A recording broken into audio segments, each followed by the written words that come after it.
আজ বানিয়ে ফেললাম একদম ভিন্ন স্বাদের চিংড়ি আলুর চপ। খুব সহজ কিছু উপকরণ দিয়ে ঘরেই তৈরি করা যায় এই দারুণ নাস্তা। প্রথমে কয়েক পিস চিংড়ি মাছের খোসা ছাড়িয়ে ভালো করে ধুয়ে নিন। এরপর সামান্য লবণ মাখিয়ে 10 মিনিট রেখে দিন, যাতে কাঁচা গন্ধ দূর হয়ে যায়।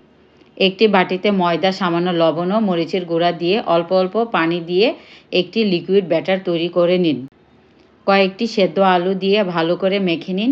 এর মধ্যে দিন কাঁচামরিচ কুচি, পেঁয়াজ কুচি, 1 প্যাকেট ম্যাগি মশলা, চাট মশলা, মরিচের গুঁড়া, সামান্য chicken powder, cornflour, chilli flakes, পরিমাণ মতো লবণ। সব উপকরণ ভালোভাবে মেখে নিন।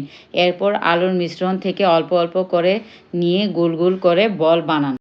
প্রতিটি আলুর বলের মধ্যে মাঝখানে একটি করে চিংড়ি দিয়ে চেপে গোল করে নিন। এভাবে সবগুলো চপ তৈরি করে নিন।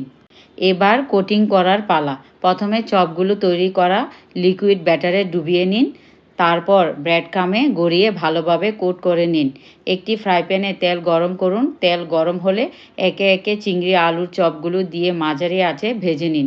2 পাশ উল্টে পাল্টে সোনালি ও মচমচে হওয়া পর্যন্ত ভাজুন। ব্যাস, তৈরি হয়ে গেল ভিন্ন স্বাদের মচমচে চিংড়ি আলুর চপ। টমেটো সস বা চাটনির সাথে পরিবেশন করলে স্বাদ হবে আরও অসাধারণ। ঘরে থাকা সহজ উপকরণ দিয়ে বানানো এই চপ বাচ্চা থেকে বড় সবাই খুব পছন্দ করবে। একবার বানিয়ে দেখুন, স্বাদ সত্যিই মুখে লেগে থাকবে। আমার এই রেসিপিটি কেমন লাগলো জানাবেন। ভালো লাগলে অবশ্যই কমেন্ট করবেন। আল্লাহ হাফেজ।